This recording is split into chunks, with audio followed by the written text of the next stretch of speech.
the point of this is, athlete A who goes into an Ironman, what kind of experience are they going to have if they don't have power and they're just guessing, and they might just be focusing on, speed to ride, for example, trying to hold a certain speed, versus athlete B who can focus on power. What's the difference going to be in their experience on race day? Quite simply, it's really trying to prevent you from going too hard too soon. And we've talked many times in our podcast about being patient and trying to go the same pace from start to finish, generally averaging the same pace. That is our goal, so that we don't actually fade at the end of the bike leg in the Ironman, so that you can run better. So they're the real reasons why we would want to absolutely follow the guidelines of what our range that we've set ourselves in our race plan of power. So it's stopping us from going too hard too soon in the event, and it's also enabling us then to run better because we don't fade because we went too hard. And in any event that you've ever done in your life, whether you can see the data or not, if you go too hard too soon, it's a horrible finish with a piano on your back. You can hardly run up the finishing straight. Your legs can hardly turn the pedals. It's because you've executed poorly. The power meter prevents you from poor execution as long as you follow the number. You can have a power meter and not follow the number and still end up with the same outcome. Yeah. But knowing the numbers you should be riding at is going to A, stop you from going too hard too soon, which will B, make you strong at the end, and C, enable you to run the way you want to run in a triathlon. That is the key concept of using power to your advantage. And you only have to look back at as we said before, if you had your data covered and it was being tested while you were training and racing, and then expose it at the end, you would just be shocked at how, because you're fresh and tapered for a race, you're going to feel fantastic. So you're going to think that it's easy. Going to perceived exertion feels easy because you're fresh. But the same effort, 4 hours later, feels excruciatingly hard because you're tired. So there's another example of how valuable not riding to feel is compared to riding to power.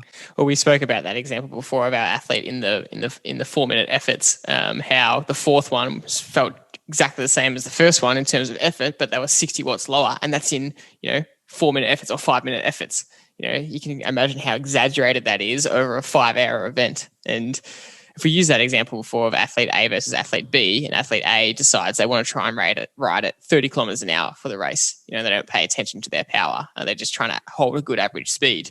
They might, if both athletes have the FTP of what we said, 190 watts, they might be pushing 170 watts or 180 watts to try and hit 30 kilometers an hour at the start. And they can do it because it's below their threshold for an hour. But past that hour, they're going to start to struggle because they're trying to hold a pace. It's way too close to the hour threshold. And the last few hours of that ride is going to be super painful compared to athlete B, who knows that it shouldn't be anywhere near that power number. They ride to power for the day. They're going to be, like you said, patient and stay within their range and stay well under their threshold so that not tiring themselves out. So they finish the bike leg feeling stronger. What's the difference going to be for both those athletes getting onto the run? Athlete A is going to be absolutely exhausted with the piano on their back before starting their half marathon or marathon. Athlete B is going to be feeling a lot fresher. Yeah, 100%. And don't forget the nutrition burn from someone who's going too hard. You're going to go through the fuel, just like a car. If you accelerate all out of the traffic lights, you're burning fuel more. So if you're being patient and riding steady state, you're going to actually feel better, but your nutrition levels will also be nice and strong and still reasonably topped up when you come to run. And they're the two things come running that you want to have on your side. You want to feel like you haven't ridden 180K and you're about to run a marathon. You want to feel with some confidence that you're relatively fresh from not cooking yourself on the bike, and that the fueling that you've had on the bike is still adequate and you haven't diminish the fuel levels to an amazing low level where you start, going hunger flat or even worse, cramping. So the benefit of pacing by using a power meter for the run cannot be underestimated. It is a game changer. By going too hard on the bike will detrimentally affect your run. And we want to use every piece of information that's possibly available to us to stop that from happening.